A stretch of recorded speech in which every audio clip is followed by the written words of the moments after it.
اعوذ باللہ من الشیطان الرجیم بسم اللہ الرحمن الرحیم۔ السلام علیکم دوستوں، welcome to my YouTube channel.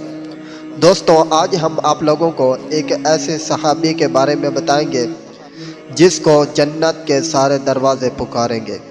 اس کے بارے میں جاننے سے پہلے اگر آپ میرے چینل پر نئے ہیں تو پلیز میرے چینل کو سبسکرائب کر لیں۔ دوستوں، ایک مرتبہ سرکار دو عالم حضرت محمد صلی اللہ علیہ وسلم اپنے اصحابہ کو احادیث مبارکہ سے فیض یاب فرما رہے تھے کہ اس دوران آپ صلی اللہ علیہ وسلم نے فرمایا، جو شخص اللہ کے راستے میں دو اہم جنس چیزیں خرچ کرے گا اسے جنت کے دروازوں سے پکارا جائے گا، اور جنت کے 8 دروازے ہیں۔ جو نماز کی کثرت کرنے والا ہوگا اسے نماز کے دروازے سے بلایا جائے گا۔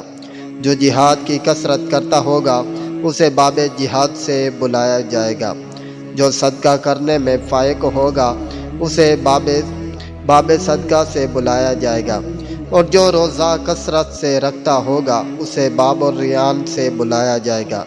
یہ ارشاد مبارکہ سن کر حضرت ابوبکر صدیق رضی اللہ تعالیٰ عنہ نے عرض کیا کہ بظاہر تو جنت کے سب دروازوں سے بلائے جانے کی ضرورت نہیں، لیکن کیا کوئی شخص ایسا بھی ہوگا جسے جنت کے سب دروازوں سے بلایا جائے گا؟ حضور نبی کریم صلی اللہ علیہ وسلم نے ارشاد فرمایا، ہاں، اور مجھے امید ہے کہ تم انہی میں سے ہو۔ تو دوستوں، میں امید کرتا ہوں کہ یہ چھوٹا سا واقعہ آپ لوگوں کو سمجھ آ گیا ہوگا۔ اگر آپ لوگوں کو سمجھ آ گیا ہے تو پلیز میرے چینل کو سبسکرائب کر لیں، ویڈیو کو لائک کریں، شیئر کریں۔ تو ملتے ہیں انشاءاللہ نیکسٹ ویڈیو میں، تب تک کے لیے مجھے دیجیے اجازت اور اپنا ڈھیر سارا خیال رکھیے گا۔ اللہ حافظ۔